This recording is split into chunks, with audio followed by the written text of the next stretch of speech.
Atención, faltan 10 segundos.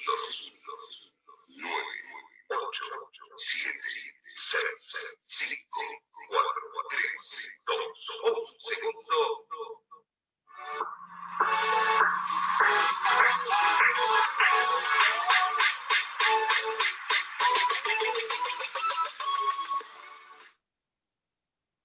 Hola, hola, hola, hola a todos. Bienvenidos. Bienvenidos a una nueva edición de Cíclope Ideas. Hola, Vero. Hola, Gaby. Buenas tardes a todos. ¿Cómo están? Muy bien. Hola, Max. Hola, Max.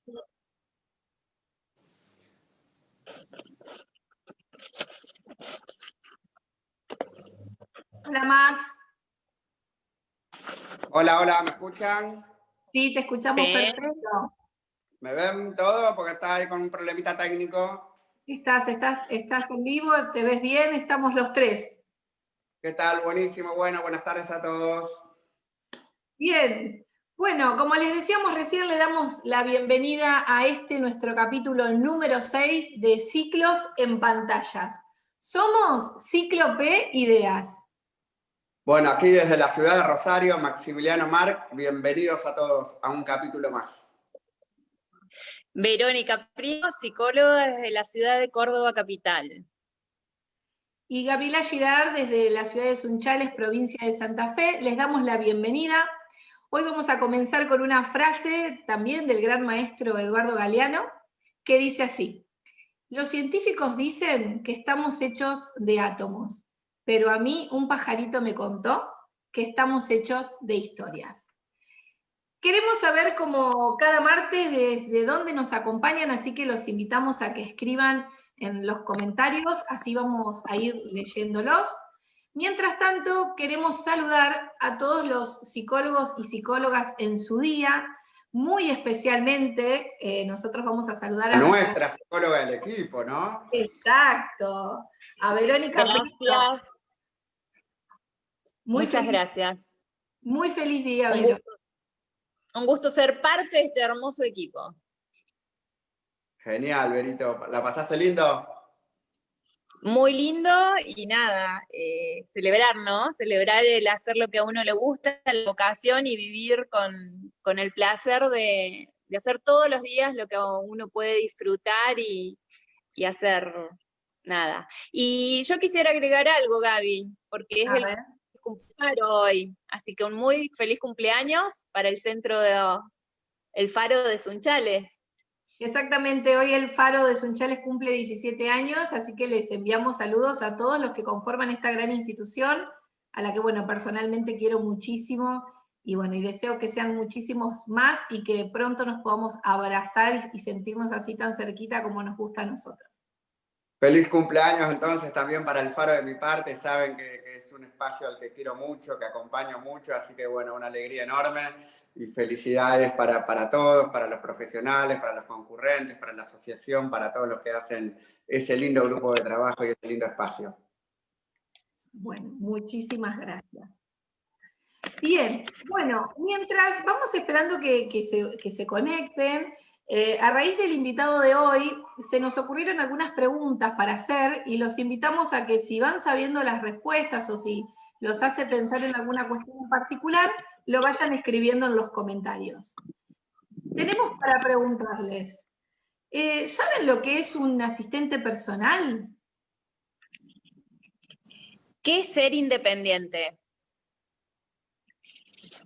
Otra de las preguntas que se nos ocurrió es, ¿para qué necesitan apoyos en su vida? ¿Todos tenemos la oportunidad de tomar nuestras propias decisiones? Esas son nuestras preguntas. Les pedimos que las vayan respondiendo.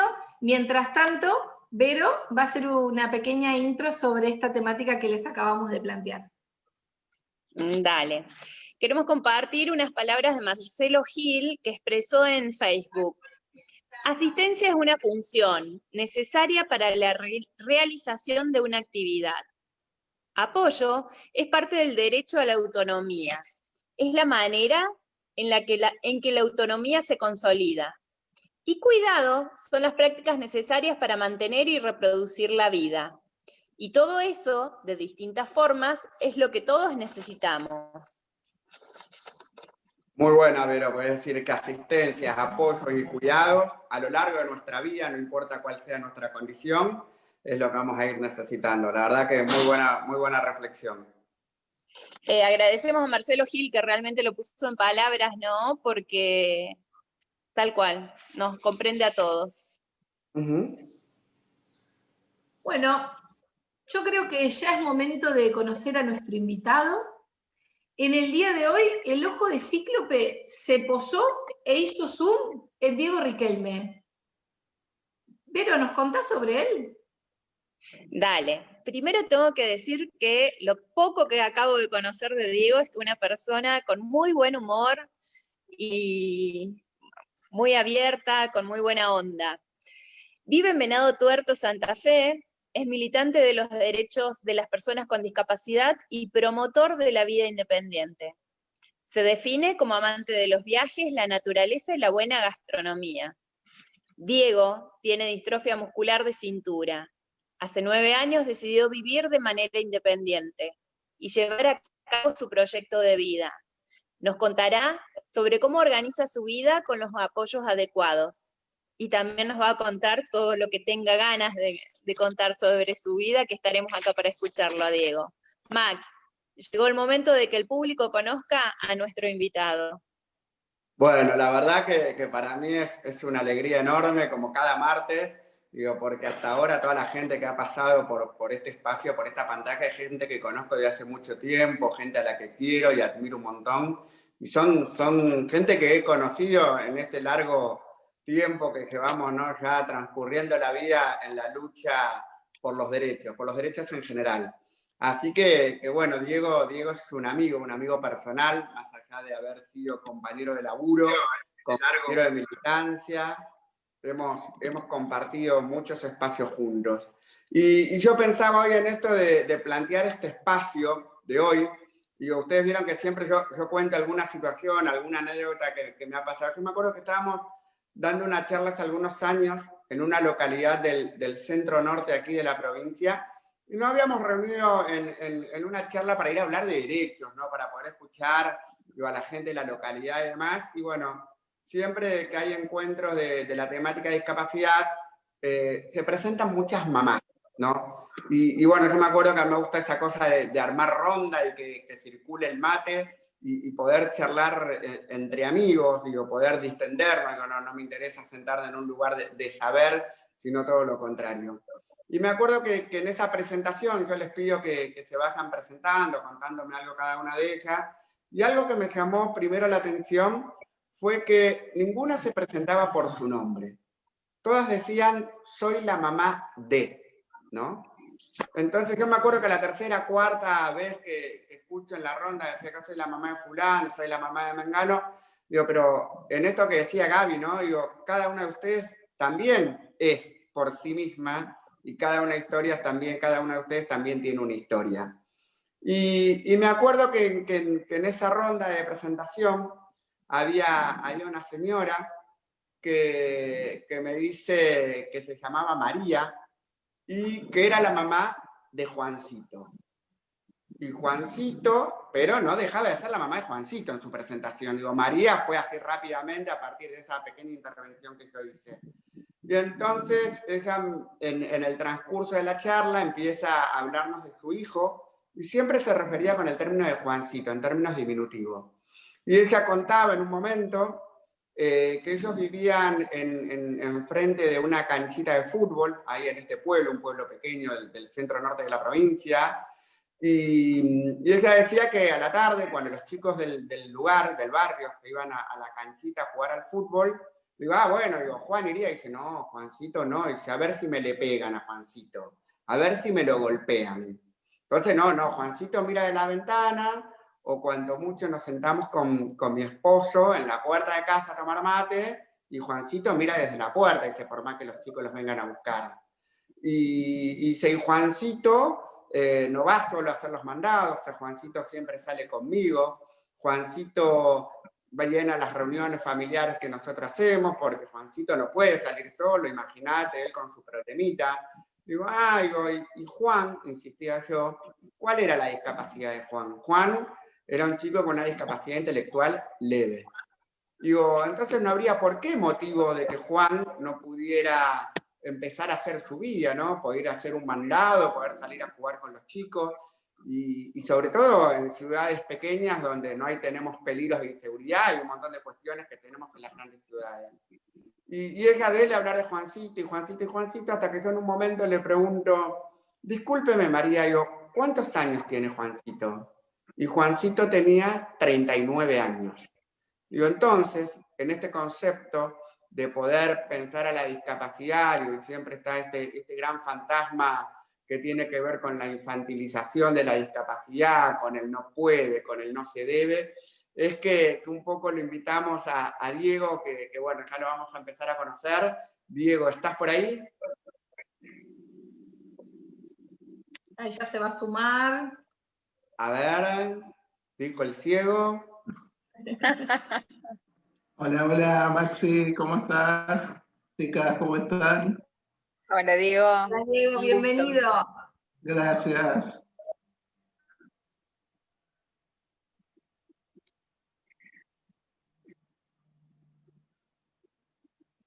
Max, tenés silenciado el micrófono. Hola. Ahí está, Hola, Maxi. hola. Ahí está, ¿qué tal, Diego? ¿Cómo estás? Buenas tardes. Hoy estamos muy accidentados con la tecnología. Muy bien, Maxi, muy bien. Bueno, ante todo, gracias por sumarte a estos ciclos y sumarte a acompañarnos y abrirte a mostrar un poco de tu vida, ¿no? Agradecido soy yo por la convocatoria. Sabes muy bien, nos conocemos lo suficiente para comprender que la importancia que tiene para mí también participar de estos espacios que son fundamentales en la difusión de derechos, pero también en agregar nuestro pequeño aporte, nuestro grano de arena en lo que tenga que ver con inclusión. No, seguro. Yo les cuento que con Diego hemos compartido cenas, salidas, charlas, reuniones, fiestas. Hace ya como cerca de ¿cuántos? 7, 8, 10 años que nos conocemos, ¿no? Sí, 8. Y también mucho trabajo. y mucho trabajo. Mucho territorio recorrido tenemos. Así es. Bueno, Diego, para empezar y que la gente empiece a saber quién es Diego Riquelme. Vamos a apelar al poder de síntesis, porque si no vamos a hablar bastante largo de esto. Y creo que es jugoso para trabajar muchas cosas. Tengo 34 años, nací en Entre Ríos, en un pueblo prácticamente rural. Mis viejos, en el medio de esta diversidad cultural y de razas que tiene el norte argentino, fundamentalmente el norte de Entre Ríos, la familia de mi vieja, todos hijos de inmigrantes europeos, italianos, suizos, rusos, un poco de todo, y por parte de mi viejo, del sur de Corrientes, criollos, brasileros, así que tengo una multicultura encima. Sí, muy importante. De hecho, se nota en un montón de aspectos. Tengo 2 hermanos mayores, ambos, y cuando yo tenía 4 años nos venimos a vivir al sur de Santa Fe, a un campo. Mi viejo consiguió laburo ahí. Empleado rural. ¿Te vino tu viejo con mamá y la familia? ¿Se vinieron todos juntos? Exactamente, los 5 juntos. Empleado rural en los 90, con un sueldo lejos, muy abajo de la línea de la pobreza, y enfrentando los desafíos que trae vivir lejos del resto de la familia, en el campo y con las dificultades que eso trae. Pero también con una infancia muy libre, porque en el campo no tenés un montón de restricciones que te trae la ciudad o un pueblo. Mis hermanos, bastante jóvenes, fueron independientes respecto a vivir con nosotros. Mi hermana a los 16 estaba en pareja y ya 16, 17 se fue de casa. Mi hermano a los 15 también dejó. Ninguno de los dos terminó el secundario y se dedicaron más a lo que sabían hacer, que era trabajar. Y bueno, todo esto un poco coincidió también con el inicio de mi distrofia, hasta los 11 años. Vos adquiriste tu identidad, no es de nacimiento. Exactamente, tengo una distrofia muscular de cinturas, que es a grosso modo un déficit genético hereditario que genera una pérdida de fuerza en todo el cuerpo, principalmente en la cintura pélvica y en la cintura escapular. Esto hace que esta pérdida de fuerza es progresiva, vayas teniendo mayores dificultades a lo largo del tiempo. Yo comencé bastante tarde, comencé a los 11 años, a partir de una travesura, porque jugando con mi hermano me caigo en una rampa de lavar autos, me fracturo tibia y peroné. Cuando me sacan del yeso, 77 días después, no podía apoyar la pierna, no podía caminar, y empezó un peregrinar bastante largo y difícil para llegar a un diagnóstico. De hecho, ¿y cómo fueron los primeros momentos y esa incertidumbre de qué es lo que me está pasando, no me puedo parar, qué pasaba en casa? La distrofia tiene una particularidad, que sabes que te está pasando algo, que no sabes qué es, pero es tan progresivo que las dificultades a las que te enfrentas diariamente las vas perdiendo tan de a poco que no es traumático. La mayoría de las personas que tenemos distrofia coincidimos en general que ese proceso no es traumático, porque un día te cuesta levantarte del suelo cuando estás jugando, al otro día te cuesta correr, al otro día te cuesta más levantarte del suelo, al mes no te podés levantar de una cama normal y te elevás la cama para poder levantarte, después no podés levantarte de una silla, entonces elevás la silla. Toda esa pérdida progresiva muchas veces va pasando desapercibida. Pero Hasta el día va generando recursos como para Exactamente. poder ir gambeteando las situaciones, digamos. Sí, creo que todos nos vamos adaptando a lo que nos pasa y al no ser traumático de un día para el otro, tal vez en una secuela de un accidente de tránsito te encontrás de un día para el otro en esa situación. Entonces, suele ser más complejo. En mi caso y la mayoría no lo vivimos como una etapa traumática, pero sí posteriormente, cuando ya las dificultades en el desarrollo de las tareas cotidianas son más marcadas. Por ejemplo, la dependencia ya de una silla de ruedas, el no poder hacer las transferencias de esa silla a la cama o para ducharte o al baño. Entonces ahí puede que se vuelva mucho más traumático. En mi caso, en ningún momento lo viví como una dificultad. De hecho, en general me posicioné frente a la vida como algo que lo trae uno ya incorporado y también por donde uno se cría y el entorno que uno tiene, siempre mirando lo que tenemos y no lo que falta. Entonces, eso hace que sea más llevadero. Nunca nos enfocamos en la dificultad, en el no puedo, sino todo lo contrario. Es qué podemos hacer y cómo podemos hacerlo. Me Seguro. llevó Y me quiero quedar, digo, antes de seguir avanzando, digo, pero me interesa esto, digo, en una infancia donde quizás tu motricidad empezó a cambiar, digo, me imagino en un espacio abierto, como un campo donde hay mucho espacio para correr, para andar, donde te vincularías con amigos de la escuela o vecinos, digo, ¿cómo fue ese cambio en la motricidad en cuanto a la relación en la escuela, a la movilidad, digo, en un espacio donde no hay tanta accesibilidad pensada, digo, porque me imagino una zona rural? Digo, no es lo mismo caminar sobre el barro en los días de lluvia, sobre una vereda, ¿no? Digo, sobre todo empezando a ver esa pérdida de fuerza que vos estás planteando.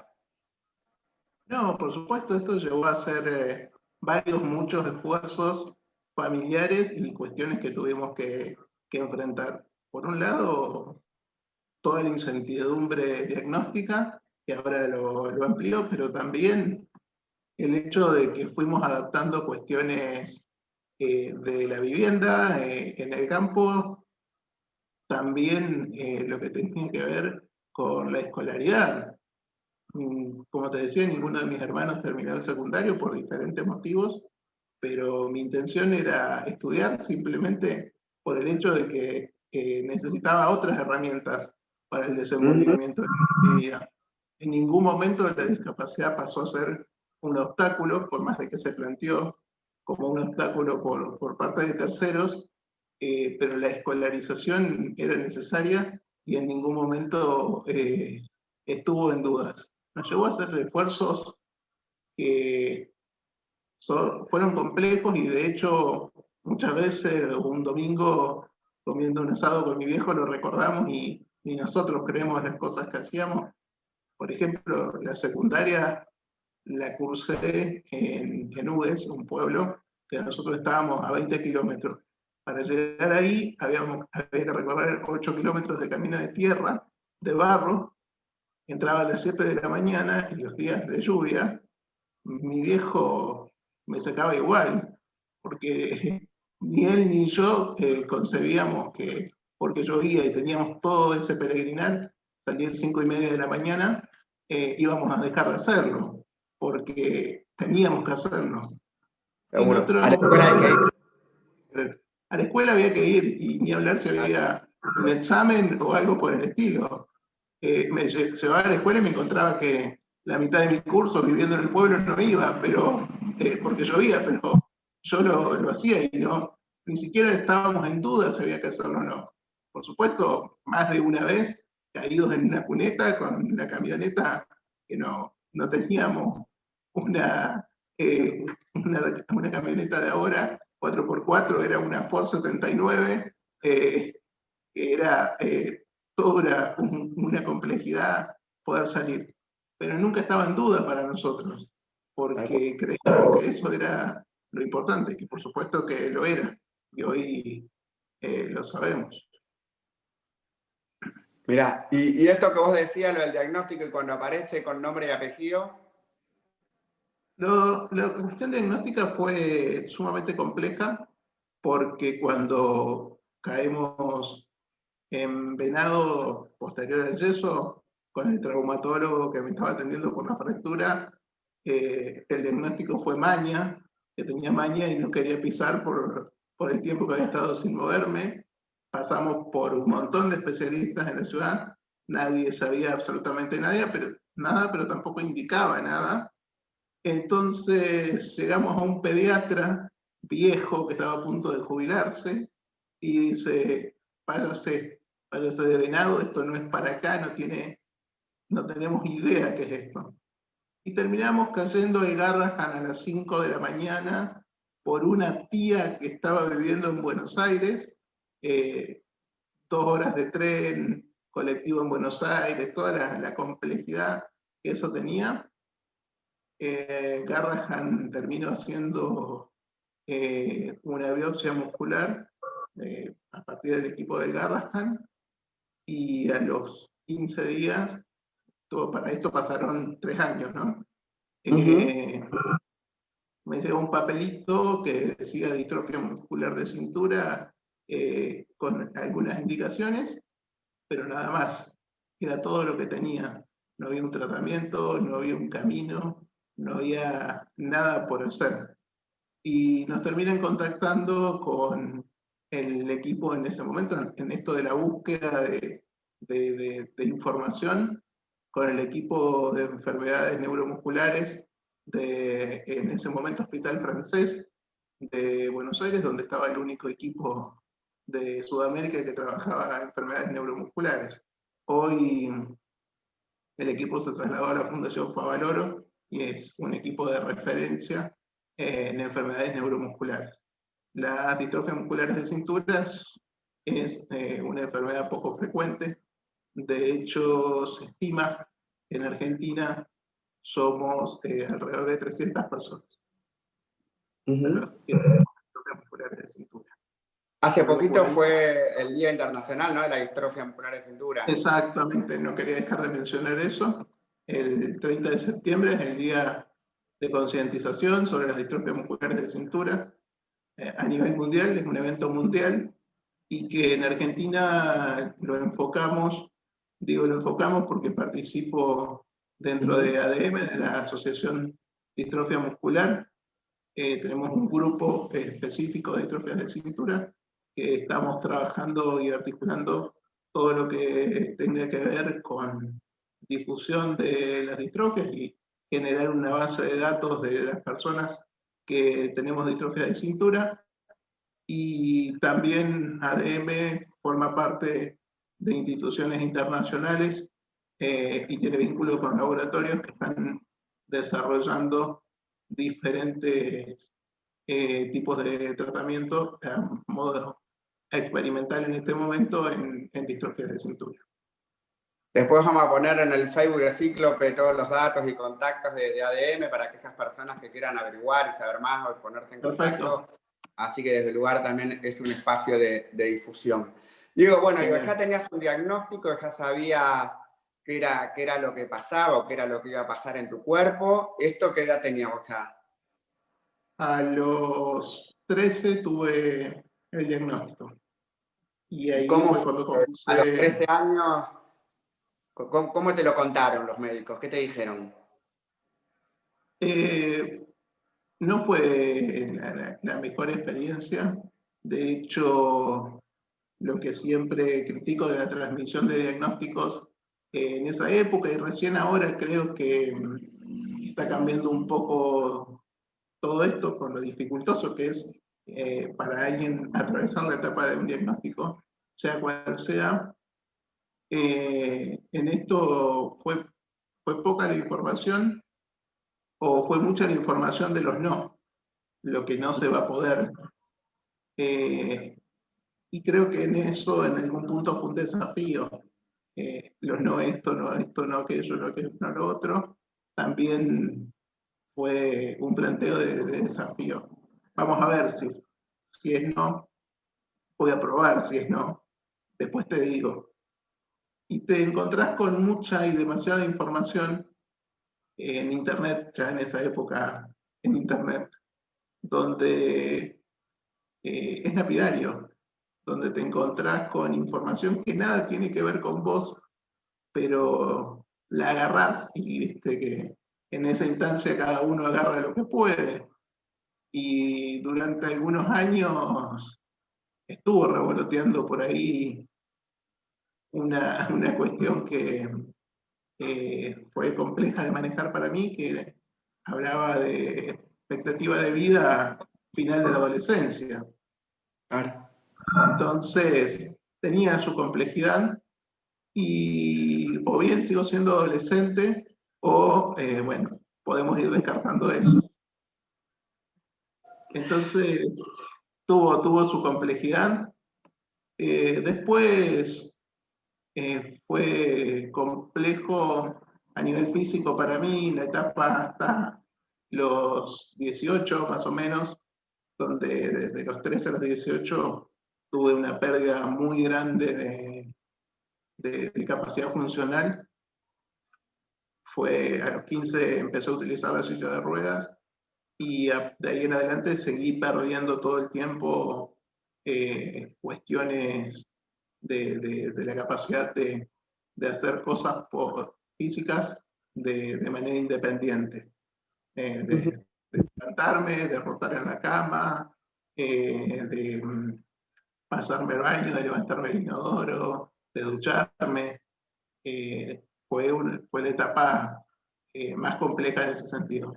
Y de ahí para acá, en una gran meseta oscilante, donde tengo momentos en que estoy un poco mejor y otras que no tanto, y que es habitual y que es normal, donde el invierno suele ser más complejo porque estás más abrigado, porque tenés mucho más peso encima y demás, y el verano mucho más llevadero. Diego, y me imagino, ¿no? En un adolescente donde todo es como más estético, por decirlo, digo, viste que la mentalidad adolescente tiene que ver con eso, con la imagen. Digo, ¿cómo fue? ¿Te pudiste amigar con esa nueva realidad? ¿Te costó? ¿Cómo era esto de a lo mejor que para ducharte, como acabas de contarnos, digo, que lo tenga que hacer, no sé, que lo hacías si tu mamá o tu papá, digo, ¿cómo era la cotidianidad de la casa y de la escuela? Nunca me pesó la cuestión cotidiana. Sí me llevó mucho tiempo encontrarme conmigo mismo en un montón de aspectos y terminar de conocerme y terminar de conocer este cuerpo y cómo funciona. No tengo mucho registro de la etapa anterior, de la vida sin distrofia. Por supuesto que tengo recuerdos de mi niñez y demás, pero son más los años vividos con distrofia que sin distrofia. Entonces, eso hace que me vaya adaptando permanentemente a los cambios que se van dando.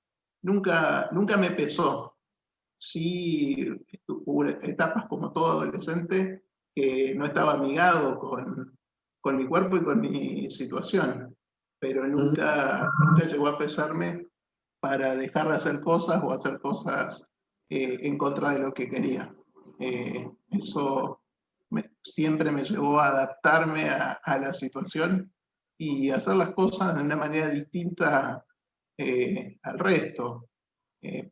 Por ejemplo, durante el secundario tenía mi grupo de amigos con los cuales nos juntábamos los fines de semana en el campo a estudiar, venía a casa y me pasaba que a la semana se la pasaban boludeando, pero yo no me dedicaba 100% al estudio, y mientras ellos salían a dar vueltas por el pueblo, viviendo en el pueblo, yo me dedicaba a estudiar.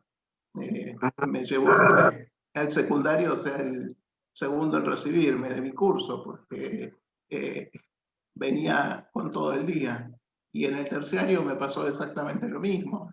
¿Qué estudiaste después de la escuela, de la secundaria? Terminé el secundario y estudié una tecnicatura en administración rural en Venado. Viajaba diariamente. En realidad viajé desde los 13 hasta los 24 todos los días a Venado.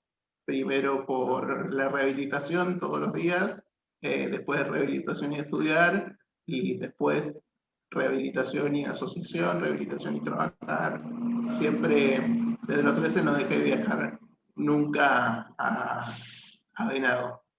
Y en el terciario fui el primero en recibirme de mi curso, porque cometía locuras que creo que hoy no la haría, de meter las 8 materias de cada año en primer llamado de noviembre, 3 materias por semana. Pero también por esta cuestión. El tiempo que tenía libre lo dedicaba a hacer lo que tenía que hacer, y en ese momento era estudiar, sin dejar de disfrutar un montón de cosas, pero el no tener algunas, ir a dar una vuelta a la plaza, cuando todos los otros hacían eso, lo dedicaba a otra cosa que necesitaba hacer. Después tenía tiempo para el otro, pero adaptaba mi vida a esa situación. Que, Diego, y te quiero preguntar en esto que lo nombraste un par de veces ahí a lo largo de este último pedacito de la charla. ¿Qué pasaba con eso de la vista del otro en esto de la salida al pueblo, ¿no? Digo, la vuelta a la plaza, o no sé, salían con los chicos a la noche. Digo, ¿cómo era esto de salir a lo mejor en una silla, donde en ciudades más pequeñas a lo mejor la discapacidad o las personas con discapacidad no son tan visibles? Digo, ¿qué te pasaba a vos con todo eso y cómo era la reacción de la gente? Bueno, en esa cuestión, en líneas generales, hasta la actualidad, no me encuentro con dificultades en algunos aspectos con la vista del otro respecto a la situación de discapacidad y a la silla. De hecho, por ejemplo, tuve un grupo tanto en el secundario como en el terciario muy bueno, donde muchas veces fueron excesivamente colaboradores, compañeros cargándose cuestiones que ni siquiera tenían por qué cargárselas, y siempre me pasó, por suerte, que ni siquiera tenía que apelar al pedido, o sea, no era que tenía que estar atrás. Todo ese tiempo estuve en una silla común, y la salida a los recesos era automático. Alguno agarraba la silla y nos íbamos, no era tener que estar pidiéndolo de manera permanente. Pero sí existen otros momentos donde la mirada del otro se posa sobre la silla y no sobre la persona. Es una cuestión habitual que se repite, y no lo digo yo, sino que cuando compartimos otros encuentros a lo largo del tiempo con personas con discapacidad que utilizan silla de ruedas, se encuentran con esa misma situación. La mirada que aparece es primero hacia la silla y no a Diego. Estoy entrando yo, no a la silla, ni hablar cuando se trata de entrar en espacios que no están preparados y que normalmente llevan de dificultad para el acceso. Aún más se nota la mirada sobre la silla o sobre la dificultad, y no sobre las personas. Yo Nunca me siempre pesó digo que a veces, fuerte. cuando una persona con discapacidad se encuentra ante algún obstáculo en algún espacio público y demás, digo, a veces pareciera como que hay cierto morbo de la gente por ver, digo, a ver cómo pasa, a ver si se cae o no se cae, si puede o no puede, digo, porque viste que la gente como que tarda a veces en reaccionar, hoy por suerte cada vez mucho menos, pero que tarda como en reaccionar, en venir a dar una mano, ¿no? Es que creo que pasa eso. Está más en en esa mirada de ver qué va a pasar en vez de colaborar. De hecho, la mayoría de los lugares te encontrás con la mirada de manera automática, pero hay algunos que ni siquiera se inmutan y es trabajo nuestro de seguir haciendo hincapié en eso y poder seguir rompiendo con esa barrera que es la actitudinal, porque las barreras físicas se fueron eliminando en la mayoría de los lugares, pero hoy sí o sí la barrera actitudinal es la que no nos está permitiendo poder hablar de vida independiente en personas con discapacidad. De hecho, nos lo dice la propia Convención de Derechos sobre la Persona con Discapacidad. La discapacidad no está en la persona, sino en el entorno que nos rodea. Y ese entorno también son las actitudes de las personas que atravesamos la vida en general. Seguro, decimos que las barreras físicas con dinero se solucionan, las más complejas son las actitudes, ¿no? Cuando hay indiferencia, cuando hay apatía con la temática y demás, es lo más complicado. Digo, que la sociedad entienda que también debe transformarse en una rampa, ¿no? Exactamente, la rampa no es solamente de cemento, la rampa son las otras personas y fuertemente son las otras personas.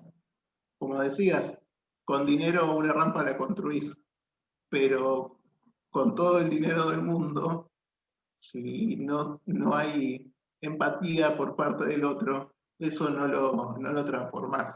Entonces, fuertemente el eje se tiene que seguir trabajando, por eso celebro espacios como este, celebro lo que están haciendo desde Cíclope, porque realmente tiene que ver con esto, tiene que ver con que las personas puedan conocer, saber, y de esa manera se van a poder vincular a esa situación de discapacidad de otra manera.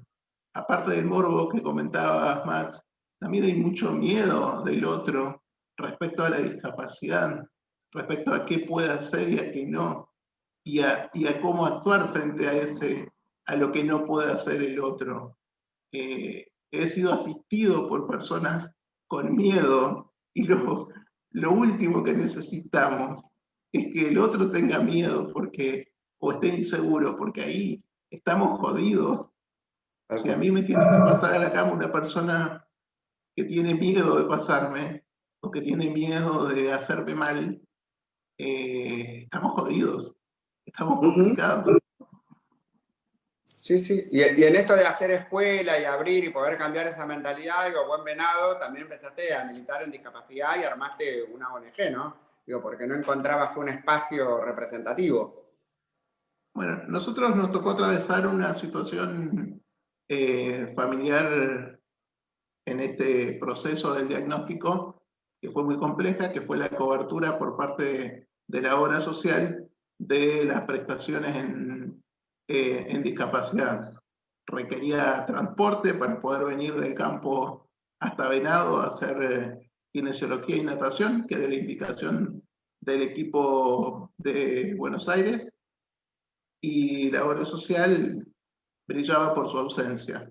Fue un caos tramitar el certificado de discapacidad, era sumamente complejo, estamos hablando de 2001, 2002 creo. Entonces, realmente cuando obtuvimos el certificado, comenzar con la cobertura de prestaciones fue imposible. Contratamos un abogado en Venado que se termina vendiendo, arregla con la obra social, nunca nos dan las prestaciones, y por el equipo de Buenos Aires terminamos contactando a un abogado de Santa Fe Capital que nos deriva con uno de Rosario y toma el reclamo, terminamos en un recurso de amparo que lo ganamos y fue de los primeros recursos de amparo en discapacidad en la provincia de Santa Fe. Imagínate que para nosotros, desde un mundo totalmente desconocido, no solo de los derechos, sino también de cómo manejarnos en ese ámbito. De repente estar en Rosario, juzgado federal, sentado frente a un juez que va a determinar si accedes o no a tal o cual cosa, fue muy duro para mis viejos, que por suerte el juez lo manejó muy bien y adaptó la entrevista a esa realidad y explicó con claridad. Pero en ese proceso surgió el interrogante para mí y un poco fui empujado por todo el entorno a que esto no le pase a otro, a la necesidad de poder transmitir qué era lo que correspondía y que otras personas en una situación de discapacidad similar no tengan que volver a enfrentarse a toda esa desidia, a toda esa falta de información, a ese peregrinar para acceder a algo tan básico como rehabilitación y natación. Entonces surgió la idea de crear una asociación, creamos una ONG, una asociación civil, que lo que hacíamos era pura y exclusivamente difundir los derechos de personas con discapacidad y habíamos creado un centro de asesoramiento que lo atendía yo con alguna de compañeros de la asociación para explicar, armar notas de reclamos, folletería, dar información a personas con discapacidad y a sus familias respecto al acceso a derechos, porque creíamos que era fundamental para cambiar la mirada. Y poco a poco nos fuimos metiendo en otras instituciones, en otros espacios, tomando representatividad del colectivo de personas con discapacidad frente a organismos municipales, a organismos provinciales, para lograr que haya otras voces, porque en ese momento había una comisión de discapacidad, pero no había ni una persona con discapacidad. Entonces, fuimos trabajando todo eso y surgió cuando yo tenía 18 años, cuando había terminado el secundario y arranqué el terciario junto con todo esto, ¿no? Sí, yo siempre digo que por ahí digo cómo las personas con discapacidad, la familia de personas con discapacidad, cómo se terminan transformando en sus propios abogados. Digo, cómo nos gusta o no nos gusta el derecho, tenemos que terminar metiéndonos en el tema para poder defender lo que nos corresponde. Digo, estas cuestiones básicas, mínimas y necesarias y que todavía cuesta seguir metiendo en agenda, ¿no? Sí, por supuesto que sí. De hecho, hoy sigue costando y tenemos que estar de manera permanente en alerta porque de manera permanente surge una pérdida de derechos o surgen dificultades para el ejercicio de los derechos. Si bien, si miramos hoy retrospectivamente al 2005, que cuando fue que creamos la asociación, nos encontramos por suerte en otra realidad. Hoy, después de muchas gestiones a nivel provincial y también a una mirada distinta a nivel nacional, cambió la realidad de las personas con discapacidad, cambió el marco legal y el acceso a derechos en líneas generales. Hoy hablamos de otras prestaciones distintas a las de ese momento. Hoy hay otra mirada también respecto a discapacidad, porque en ese momento todavía estaba muy vigente el modelo médico rehabilitador de discapacidad y hoy por suerte podemos estar mirando todas estas otras cuestiones que hacemos las personas con discapacidad, además de ser atendidas y rehabilitadas, ¿no? Digo, tenemos una vida aparte de la discapacidad. Entonces, eso por suerte es algo para destacar de esta etapa en la que nos toca vivir y que seguramente será muy diferente si la miramos 10 o 15 años para adelante también. Seguro, seguro, Diego. Y en esto de generar un cambio, generar una transformación, y en esto de la convención y el derecho a poder elegir y a poder hacer, vos llegó un momento, hace 9, 10 años atrás, que decidiste pegar un giro en tu vida, ¿no? Decidiste irte a vivir solo. ¿Cómo fue eso? Me imagino primero cómo fue dar la noticia, tirar la bomba en casa, ¿no? Donde por ahí o están más acostumbrados y sobre todo esto que aparece siempre presente, ¿no? La contención y la ayuda de la familia y de una zona rural a decir, bueno, mamá, papá, me voy a vivir a la ciudad. ¿Qué pasó ahí? Ahora, a fin de mes, va a ser 9 años que estoy viviendo en Venado. No fue magia.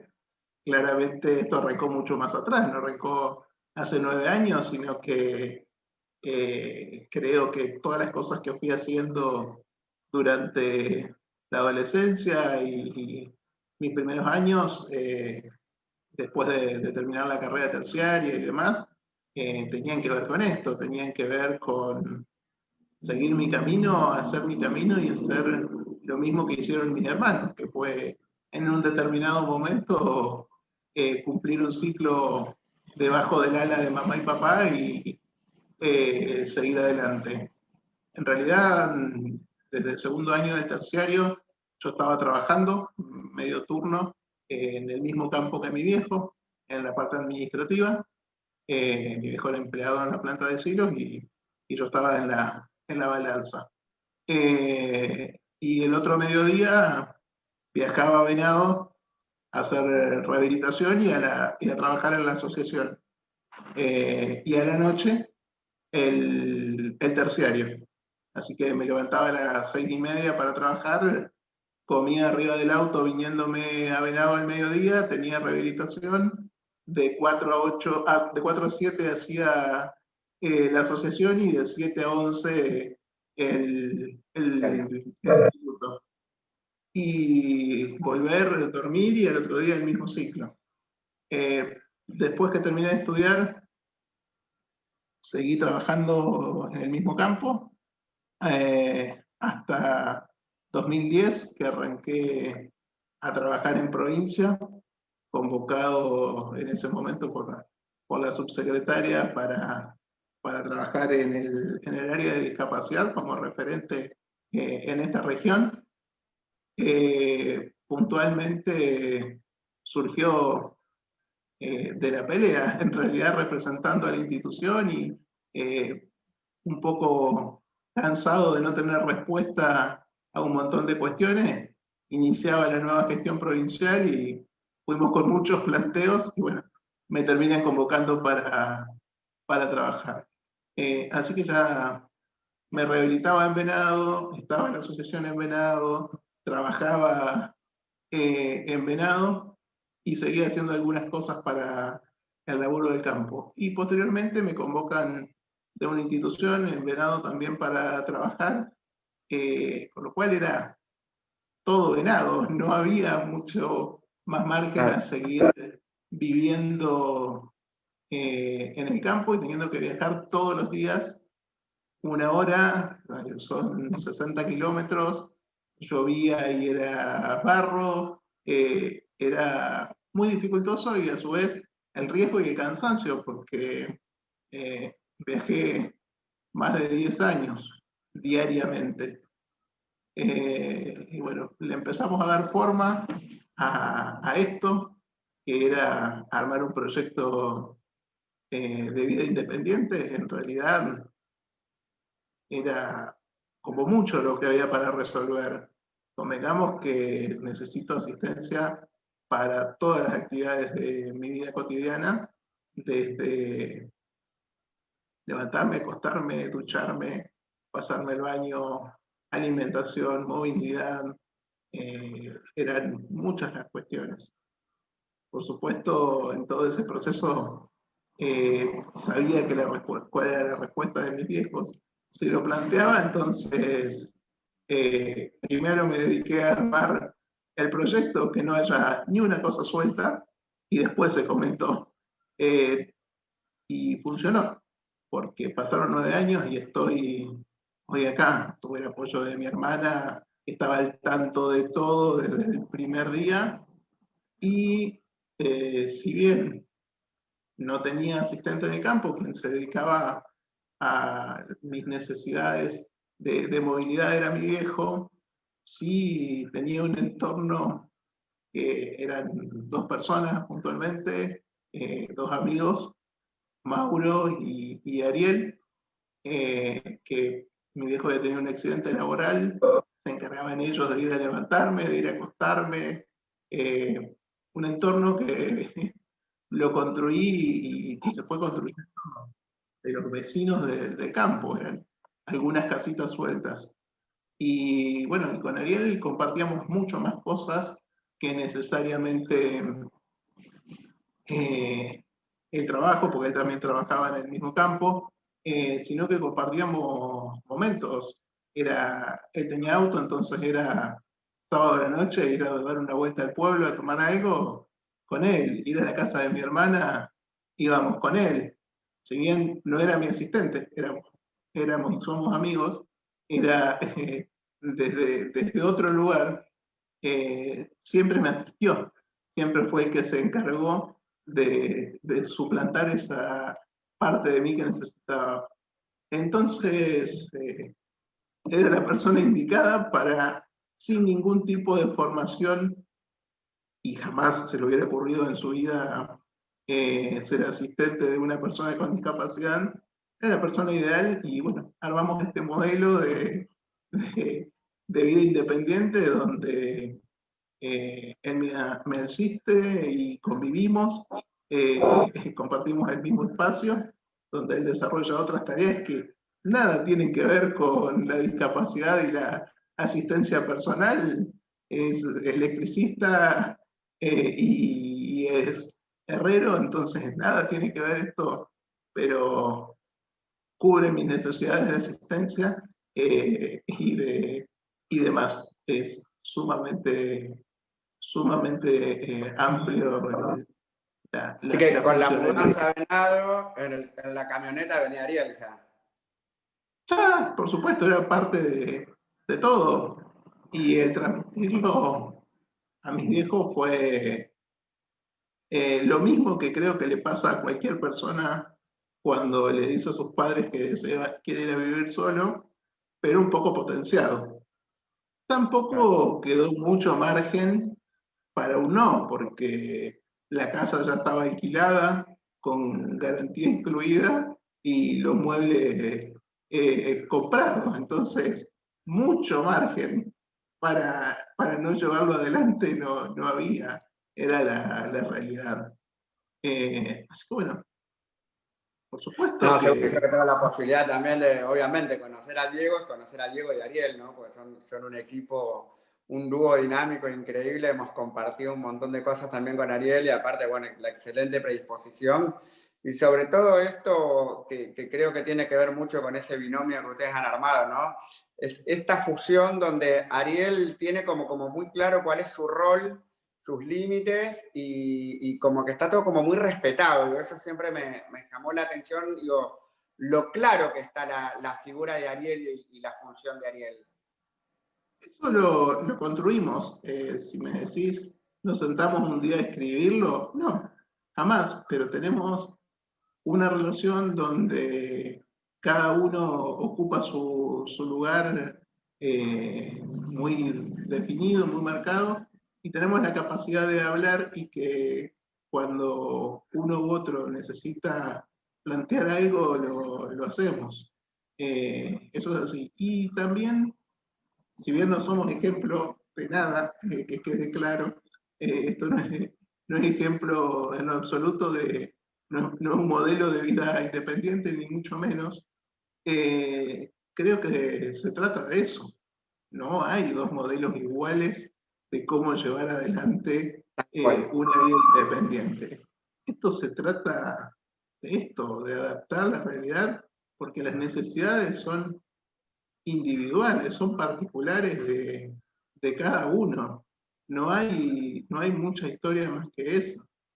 Se trata de otras cosas que son necesarias para la vida independiente y que no me pasa a mí porque tengo una discapacidad, sino que le pasa a cualquiera. Vivir de manera independiente requiere también de un grado de responsabilidad muy alto.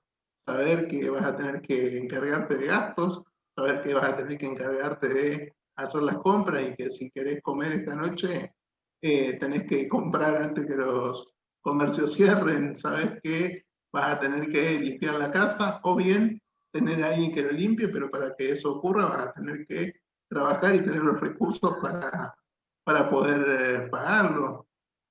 Sabes que tenés muchas cuestiones a las que te vas a enfrentar, como momentos en que vas a estar solo o que vas a tener momentos en que no vas a tener ganas de estar en ese lugar y tal vez volver al cobijo de la familia o de mamá y papá.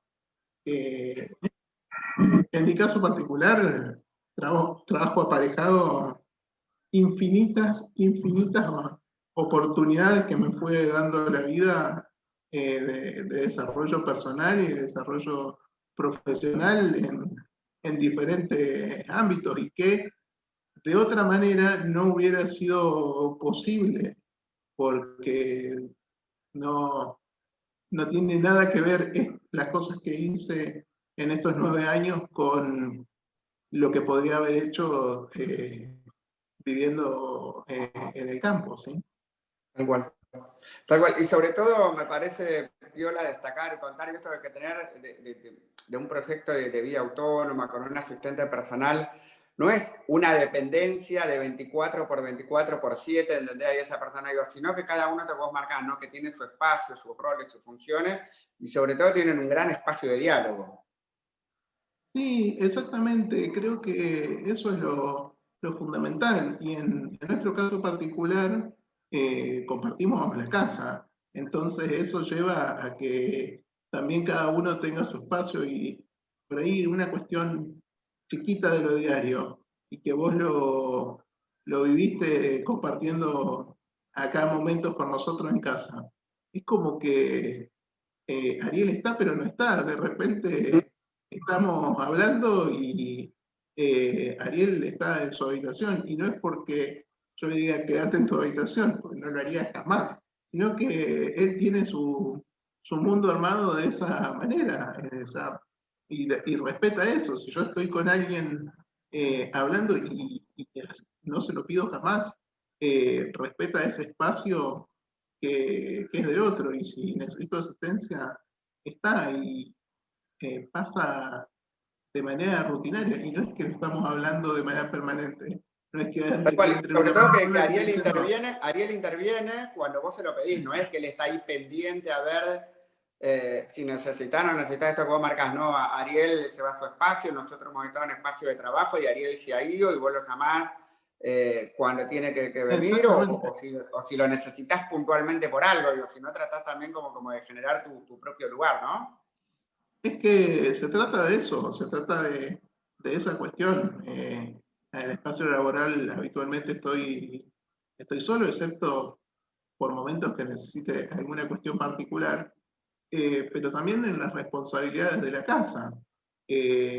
A la mañana cuando me voy a levantar es, ¿qué te vas a poner?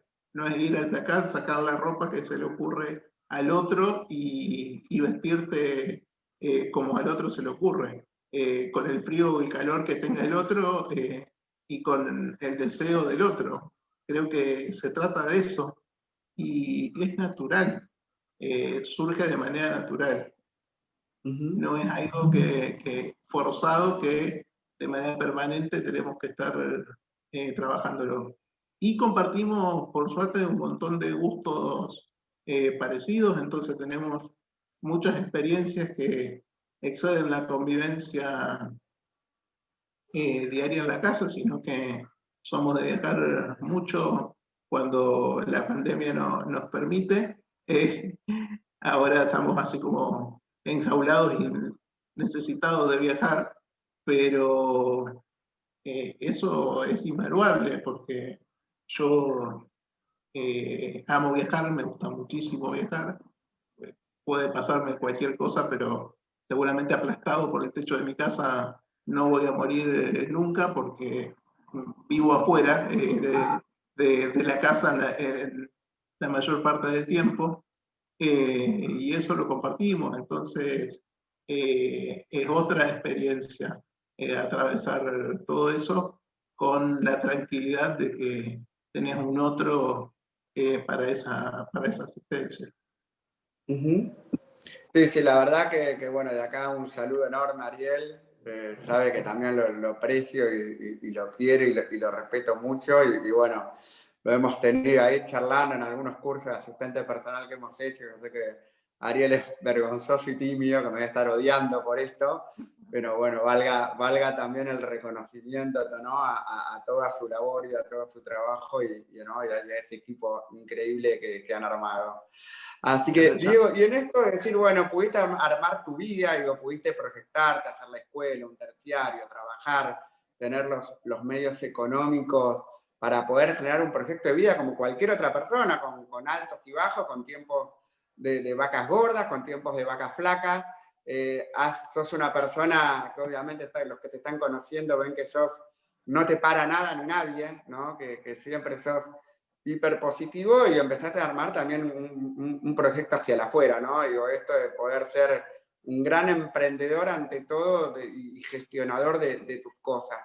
¿Y cómo fue esto de poder empezar a vincularte ya de grande? Esto que decía Ariel, si viene alguien, respeta los espacios, me quedo solo, digo, tengo esta cuestión de mi intimidad, de poder hablar.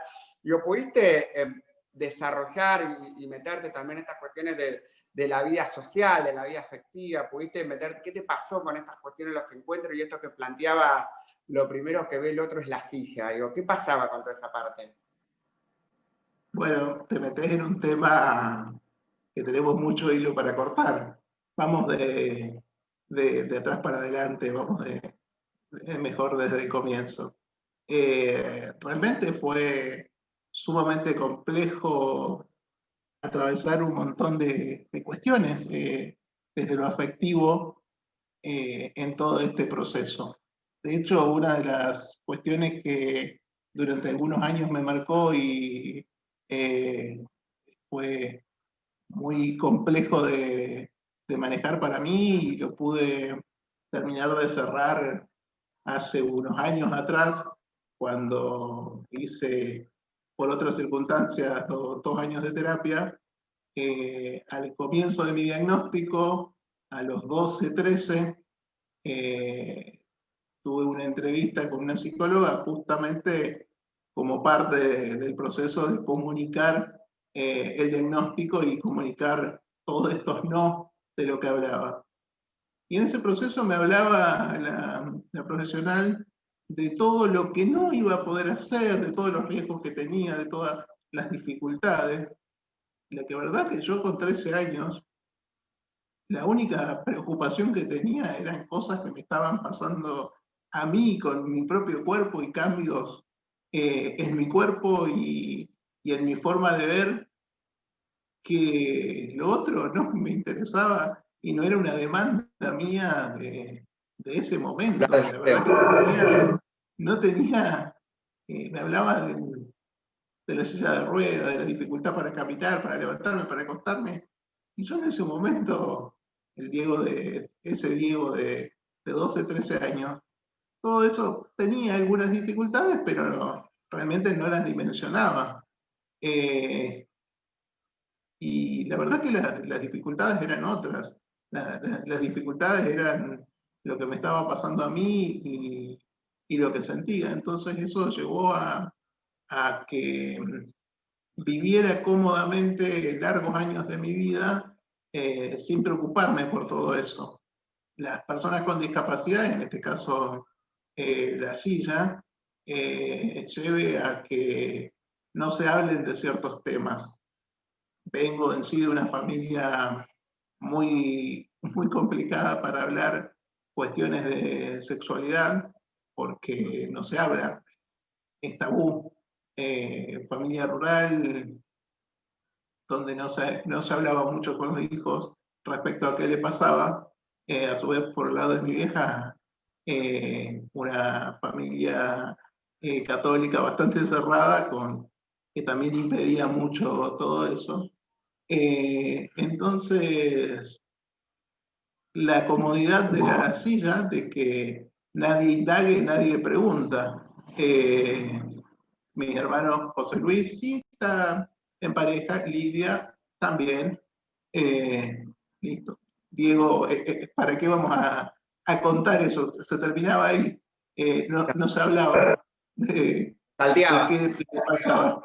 Sí, sí, es que con la silla venían las alas incorporadas y esta cuestión de asexuar a la discapacidad creo que la viven la mayoría. Celebro que hoy no, celebro que hoy por suerte sea distinto esos procesos y haya más personas hablando de esto. Entonces fue muy dificultoso todo ese proceso, más cuando el otro ve una silla. Entonces, si ni siquiera la mirada está puesto en mí y está puesto en la silla, es muy difícil poder iniciar ese vínculo con un otro. Y más cuando mirás de manera diferente, más cuando a su vez mirás desde la diversidad. Entonces, eso hace que sea mucho más dificultoso y mucho más complejo de poder atravesar. Pero bueno, como dijiste antes, soy una persona que soy de enfrentar obstáculos, no me quedo en ese no. Creo que tendría que hacer una lista algún día de los no que me dijeron y que son sí, o son tal vez por lo menos hasta ahora. Y por suerte, hace un año y medio, dos, me va a matar, pero bueno, conocí a Sergio y toda esta cuestión que te decía recién no existió, no existió la discapacidad y hoy hace un año que estamos conviviendo y súper bien, donde era una relación completamente sana, que compartimos un montón de cosas en común y donde en ningún momento apareció la silla, nunca. No fue un obstáculo en ningún momento. Eso para mí fue invalorable, pero también para que sea sano el vínculo es realmente importante. Por supuesto que no es una convivencia de a dos, porque nunca conmigo va a ser una convivencia de a dos.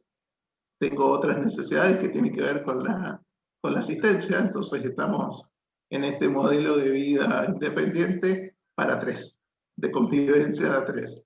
Y lo llevamos súper bien, porque tenemos cada uno nuestros espacios, hoy en casa un poco transformada, porque Sergio es chef y entonces tiene un emprendimiento gastronómico que lo está haciendo desde casa, también desde hace un año desde que convivimos, entonces está como un poco revolucionado todo, pero sumamente bien, atravesando otra barrera que en general suele ser bastante compleja. No, y aparte, bueno, es que tengo la posibilidad obviamente también de conocerlo a Sergio, que aprovecho para saludarlo y mandarle un abrazo enorme. Digo, la historia de ustedes fue hermosa, digo, me sentí parte de esa historia desde un comienzo, sobre todo porque fue como un amor medio ahí a primera vista, ¿no?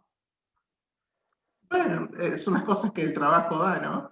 Sí, realmente fue una reunión en el trabajo y que a los meses nos buscamos mutuamente y comenzó todo muy rápidamente. Y bueno, por supuesto que fuiste parte porque tuviste intervenciones que no las vamos a comentar ahora acá porque bueno. Padrino de la boda. Casi padrino, sí, ya tenés los números puestos.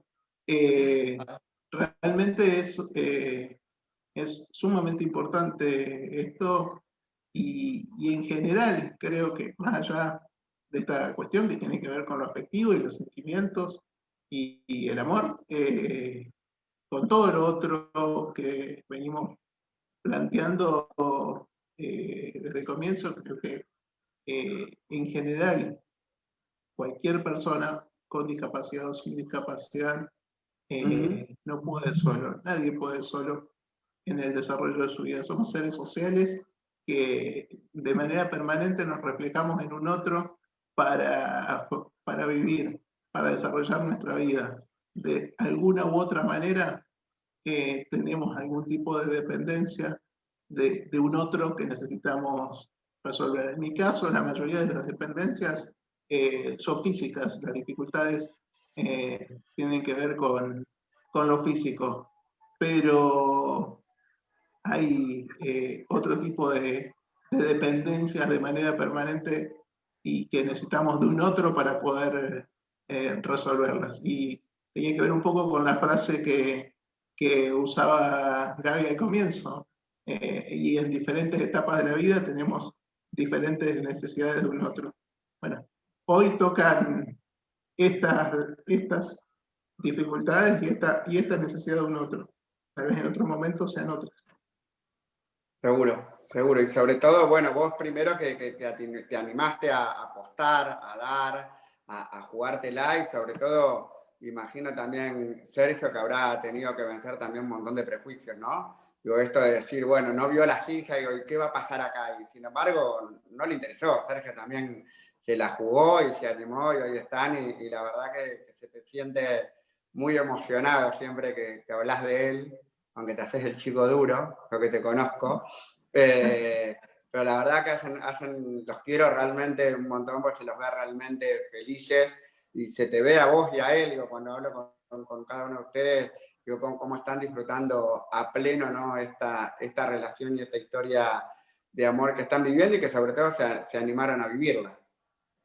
Es que, bueno, en ese punto tenés que hacerte cargo de una frase muy concreta que hasta el día de hoy la tengo y me la voy a llevar siempre, y ¿por qué no? ¿Qué vas a esperar? ¿Hasta cuándo vas a esperar? Creo que tiene mucho que ver esto de jugársela y las ganas que uno y otro le pongan a todo. Creo que especulamos en la vida con un montón de cosas, lo único que no podemos especular es en las relaciones y en el amor. Entonces, si los dos estamos de acuerdo y vamos para allá, bueno, vayamos para allá. Si ese es el camino, hay que recorrerlo. Creo que nos complementamos muy bien en un montón de aspectos. Miedo tuvimos y tenemos, creo que los dos, muchísimos, por lo menos de mi parte, sí, siempre.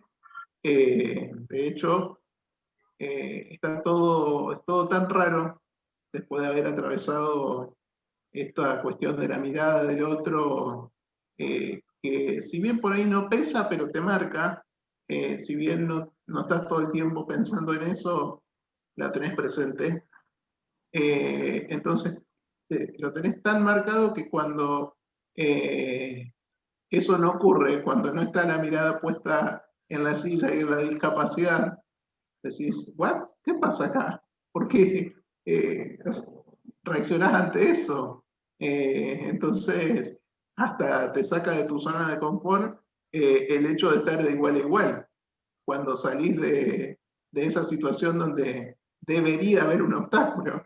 Es casi como llegar a un edificio y que tenga rampa. O sea, decís, no voy a tener que renegar acá para empezar. Bueno, en esto, sin llegar a ese extremo, más o menos similar.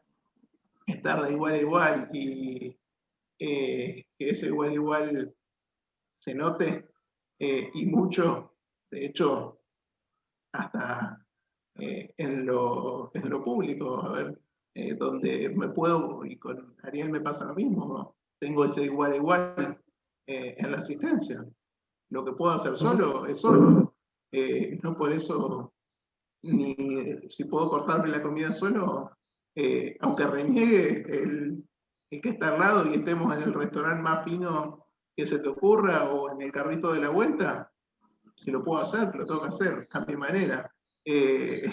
Guste quien guste en esa otra mirada, ¿no? Seguro. Yo me acuerdo que charlamos con Mariana Salas, que fue nuestra primera invitada, que decía, Mariana, que a veces el principal prejuicio de nosotros mismos, y nosotros a veces es como que le ponemos más peso que el que tiene esa mirada del otro, ¿no? Muchas veces esa mirada, y yo creo en algún punto que es por haberlo atravesado tantas veces. Siempre esa mirada, ya sabemos por dónde viene.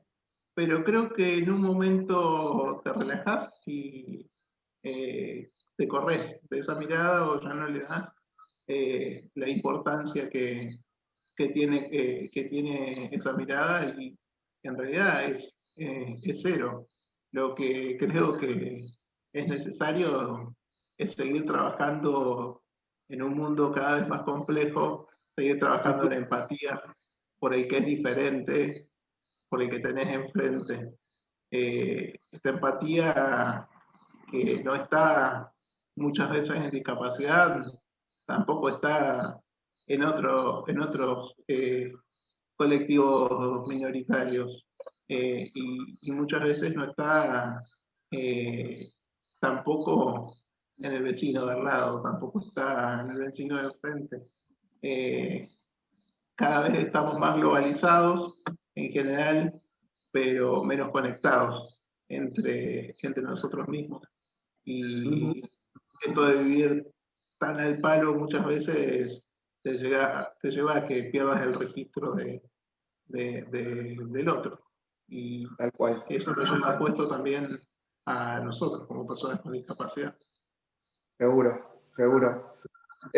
Diego, como para ir terminando de más, te quiero preguntar un par de cositas más, digo, porque por ahí son cosas que se me ocurren, que se puede estar preguntando la gente. Vos decías, hoy somos una convivencia de tres, vos vivís con Sergio, tu pareja, Ariel, tu asistente, digo, pero está muy claro, digo, cuáles son, obviamente, la función de Ariel y que Sergio no va a hacer cosas por Ariel, ¿no es cierto? Por eso hablaba justamente... Una es tu pareja y la otra es tu asistente. Por eso hablaba de esto de una convivencia de a tres. Yo soy Diego, tengo estas dificultades, requiero de asistencia para esas cuestiones y Ariel es mi asistente y lo va a seguir siendo porque de ninguna manera cargaría con esas funciones a Sergio, que es mi pareja. Son diferentes situaciones y diferentes roles que nos toca atravesar. Imagínate, un día nos peleamos, estamos enojados y me tiene que bañar. Va a ser muy complejo. Entonces, Me ahoga en la bañera. Sí, me ahoga directamente. Entonces, en ese proceso, necesariamente, siempre, que fue todo un tema trabajarlo también al comienzo de una relación, no era Diego y la silla, era Diego, la silla, el asistente, Canela mi gata, o sea, Gata que se cree como, perro. claro, gata que se cree perro, sí, también estamos como muy complejos todos. Hacemos otro capítulo con eso.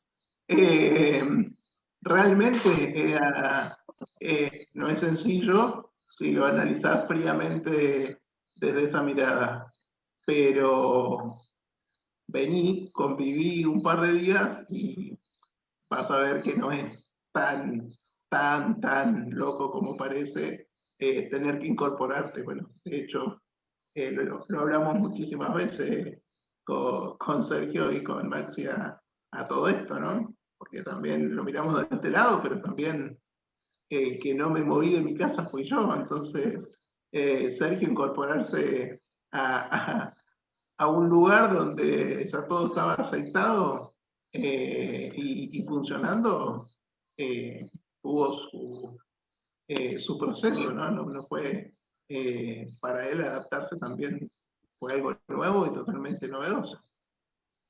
Está bien, me encantó. Diego, dos últimas preguntitas de mi parte y después le vamos a dar lugar a las chicas para la pregunta de la gente. Si vos le tuvieras que decir algo a ese Diego de la infancia, ¿qué le dirías a ese Diego que vino al campo y se encontró sin saberlo contra una realidad que jamás hubiera pensado? Mira, al Diego de la infancia, realmente mucho no le estaría interesando más que seguir jugando, andando en bicicleta en el campo y tirándose de los árboles como me tiré a los 6 años y me fracturé el tobillo. Eso realmente, ese Diego, mucho no, pero sí al Diego de 13, 14, con el comienzo de la distrofia y un montón de miedos, creo que es atreverse un poco más, que me costó muchas veces atreverme en un montón de aspectos, aunque parezca que no, pero tuve un montón de límites autoimpuestos que hoy, viéndolo con otros ojos, de los 34, es totalmente distinto.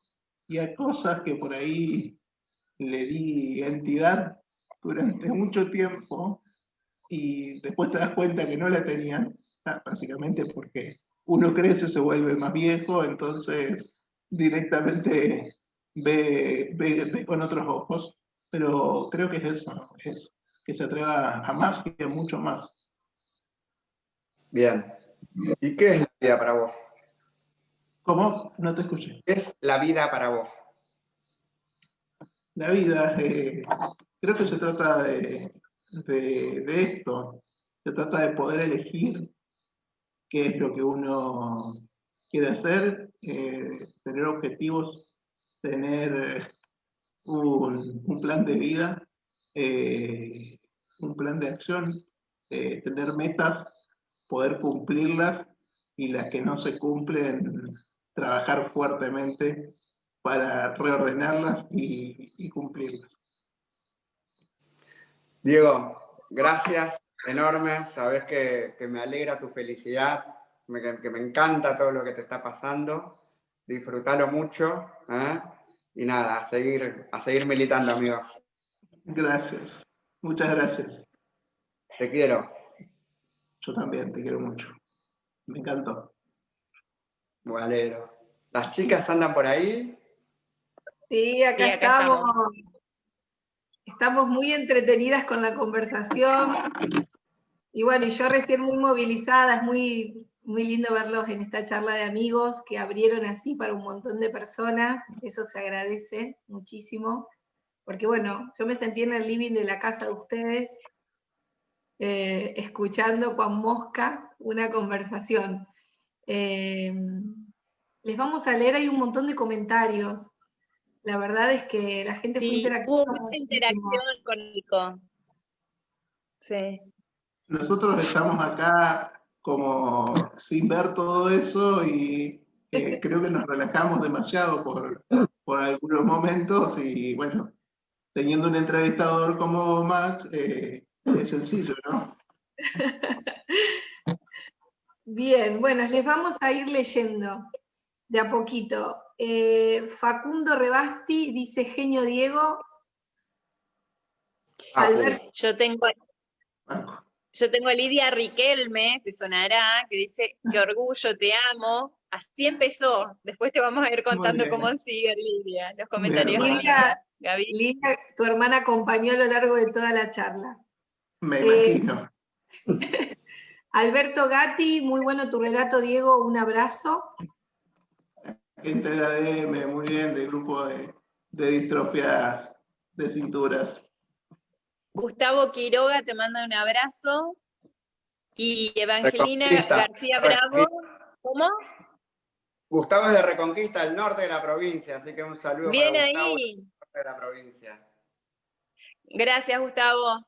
Y Evangelina García Bravo nos acompaña desde Junín. Tengo que agregar algo, Diego. Soy correntina. O sea, soy precisamente correntina. O sea, que cuando hablaste de Mercedes, del sur de Corrientes y demás, y tenemos a alguien de Reconquista, los chicos de Santa Fe, estamos con todo el litoral acá, presente. Todo el litoral, pero muy bien, muy bien. Es un sentimiento. Bien, Gaby. Cecilia Fumarola hablaba de, bueno, del difícil acceso que debe haber sido en la zona rural, y luego Cecilia fue compartiendo mucho a lo largo de la charla otros relatos, así que la vamos a volver a nombrar. Y Rosy Corbalán dice, tu amigo sí sabe de empatía. Cuando hacías alusión a Ariel al principio, habla de ese momento. Pero... Pili Sea desde México, que nos acompaña en todos los capítulos de Cíclope. Gracias, Pili. Nos felicita, un gusto conocer. Sí, un gusto conocer a Diego y su historia. También felicita por el Día del Psicólogo. Gracias, Pili. Y gracias porque ha estado presente en cada uno de nuestros capítulos acompañándonos. O sea que tenemos que ir hasta México, ¿eh? Allá vamos. Por supuesto. Bueno. Patri Acomazo dice, felicitaciones por tu fortaleza. María Rosa Julián dice, hoy es uno de esos programas que se tiene ganas de seguir escuchando. Gracias, Cíclope. Así que bueno, muchas gracias, María Rosa. Gracias. Qué hermoso. Estela Galeto dice, Maxi Cupido Marc. Cuando contabas tu historia de amor, ahí empezó. Así que le queda bien a Maxi el Cupido, ¿eh? Le queda bárbaro. Muy bien. Graciela María Rosa Julián, cuando haya... Dale, Gaby. Bueno, Graciela Maya dice, un placer escuchar a estos dos genios, ellos inspiran. María Rosa Julián, cuando hay amor no hay barreras. Desde hoy tenés un fans, dice. Lidia Riquelme, mi felicidad fue verte ir solo al trabajo en tu silla motorizada que después de muchos sacrificios llegó. Oh, bueno, sí, faltó contar eso. También fue parte de todo ese proceso. Vamos a tener que hacer otra charla con Diego porque me parece que nos faltaron temas. Segunda parte. Fabi Ávila dice, el respeto por los roles es fundamental. Bueno, Cecilia Fumarola también nos agradece a nosotros, a los organizadores, por el espacio de conversatorio.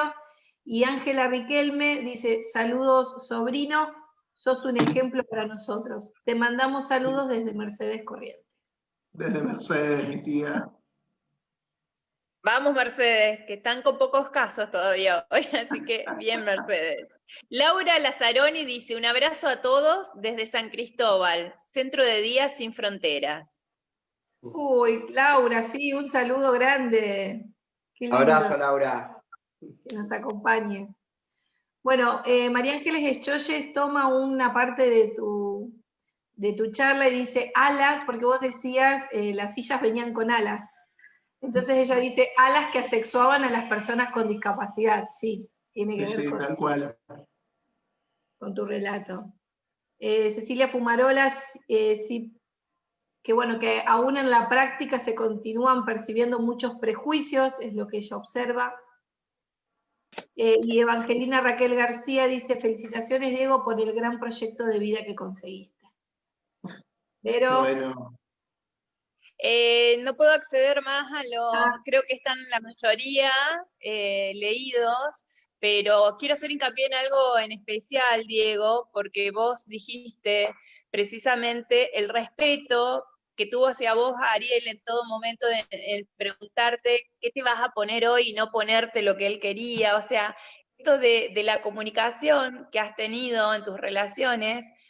Y me quedo con este rol del psicólogo, ya que estamos festejando el Día del Psicólogo, porque muchas veces muchos psicólogos le dicen a la otra persona lo que creen que quieren escuchar, pero sin embargo no nos ponemos en el lugar de lo que el otro nos quiere venir a decir, abrir el alma y estar a la escucha de lo que el otro quiera. Como vos decís, el Diego de 11 o 12 años tenía tanta historia para contar que ese terapeuta en el otro lugar no podía hacerlo, sino que tenía que ser escuchado por vos. O sea, cuántos errores que cometemos todos, ¿no?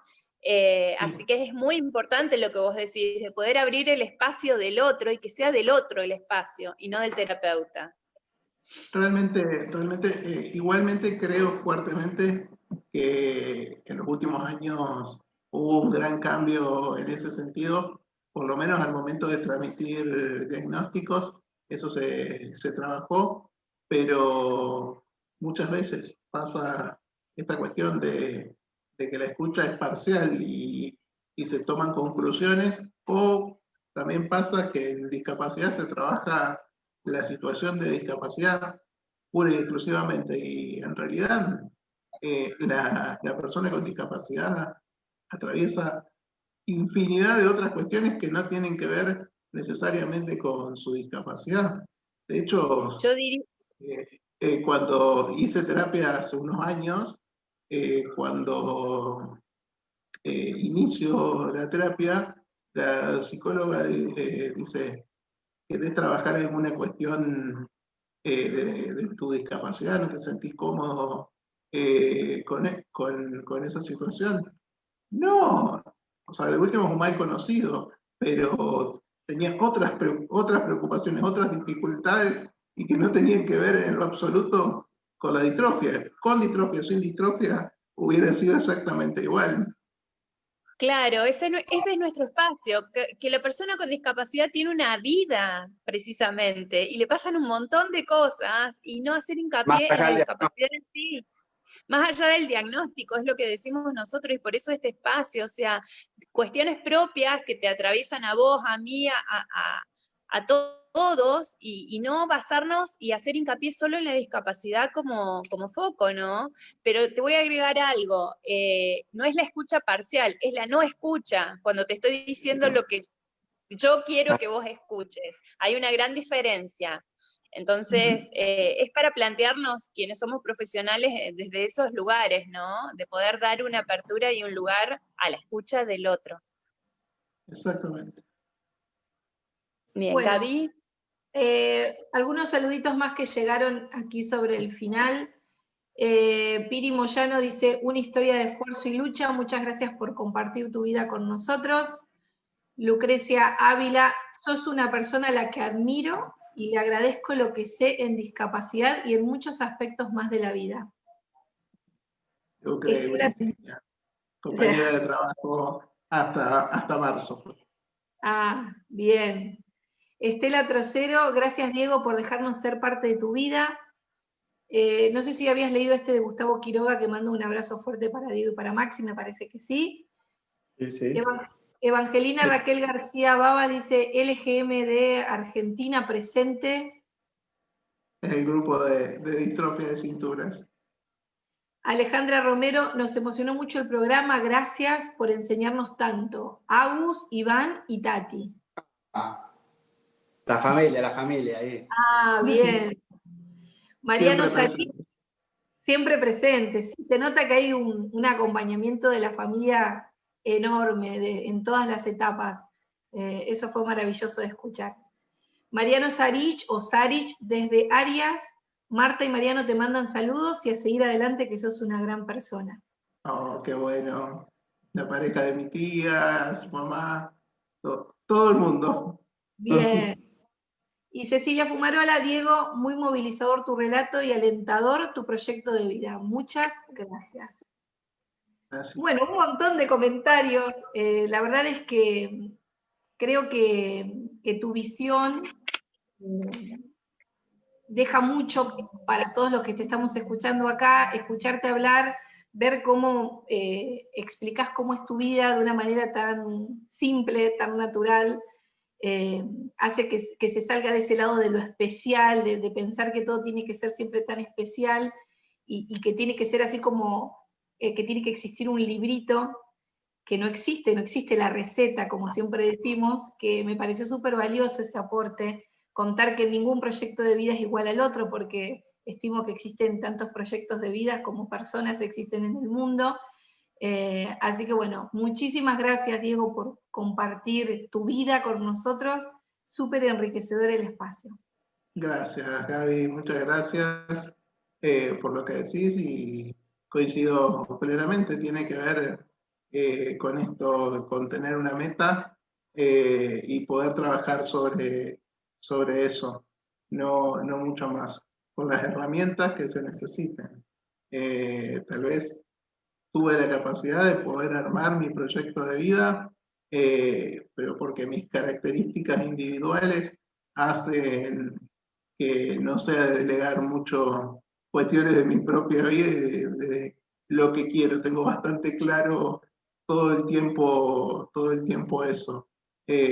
Como virginiano, rayando lo obsesivo, está muchas veces como muy medido todo eso. Te iba a preguntar bueno, eso justamente. justamente me lleva a eso. Pero bueno, hay que construirlo, sostenerlo y llevarlo adelante en el día a día. Otras personas tal vez los deseos, las metas pasan por otro lado y no es un juicio de valor esto. No es que hay algo que esté bien y otras cosas que estén mal. Todo lo contrario. Es valioso rescatar que si uno está cómodo viviendo con sus padres a los 40 y eso es la meta o el objetivo o la realidad que le toca atravesar porque no hay otra oportunidad, está bien, no hay algo que esté bien y otro está mal. Pero mi deseo pasaba por este lado, la meta pasaba por acá, mi desarrollo personal y profesional se podía cumplir de esta manera y probablemente hubiera sido muy distinta mi vida sin distrofia. Es así de concreto y preciso. Probablemente no hubiera hecho el 90% de las cosas que hice en mi vida. Clarísimo. Qué bueno. Qué bueno. Gracias por abrir las puertas de tu casa, porque estamos ahí adentro, por abrir las casas, la puerta de tu vida, y gracias por cada cosa compartida. Gracias, Enorme. muchas gracias. Un gusto conocerte. Bueno, y así nos vamos despidiendo hasta el próximo martes. Recuerden que la entrevista de Diego, como todas las anteriores, la pueden encontrar en la página de Cíclope o en nuestro canal de YouTube, Cíclope Idea. Y así que bueno, de mi parte nos encontramos el próximo martes a las 19 horas aquí en esto que hemos llamado Cíclope Ideas con otra historia para contar. Muchas gracias. Chao, chao. Chao. Hasta luego. Chao.